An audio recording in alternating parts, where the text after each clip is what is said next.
My time spent at UNE's athletic training facilities has been a great learning experience. The athletic training staff at UNE helped to foster a positive learning environment through their professionalism and expertise. Throughout my semester at Clinical, I saw dramatic improvements in my skills as a healthcare provider. In fact, some of my most memorable experiences from Clinical this semester serve not only as part of my overall reflection, but also as evidence of this personal growth. Some of my most memorable experiences at UNE were the evaluations that my preceptor let me take the lead on. At Clinical this semester, I was privileged to be able to work more hands-on with patients than some of my peers at other high school sites have. The availability and accessibility of the athletes at the collegiate level was an experience I wanted to make sure to take advantage of. The first of my two memorable experiences took place while covering a women's lacrosse practice. During a shooting drill, one of the athletes crossed the path of a teammate's shot and was struck in the side of the head with the ball.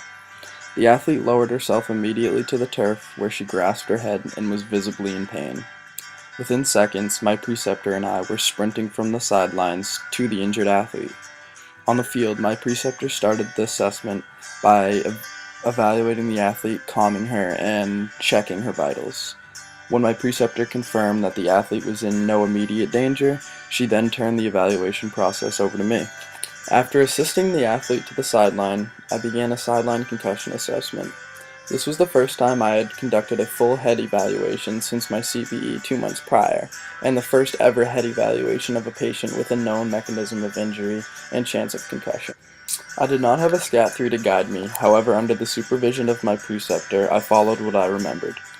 After a thorough evaluation of the patient's pain, cognition, memory, balance, coordination, and consciousness, the athlete presented only with a headache on the side of impact.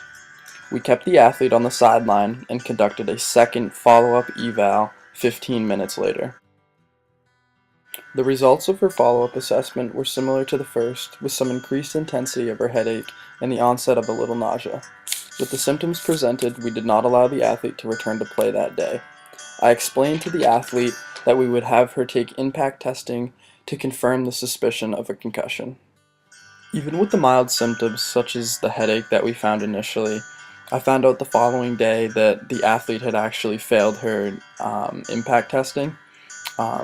So overall, this situation provided me with an experience that I can draw on to remind me of the importance of concussion management, no matter how severe or minute the symptoms may initially present.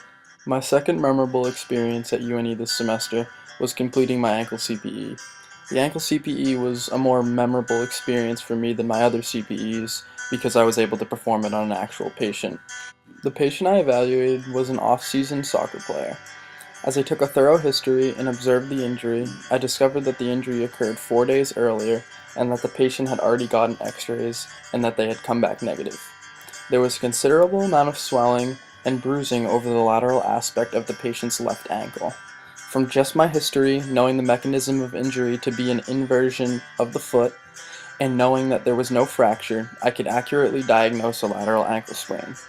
To reveal the degree of the sprain and to pinpoint which ligaments may be damaged, I utilized some of the special tests such as Kliger's test, anterior drawer, talar tilt eversion, and talar tilt inversion.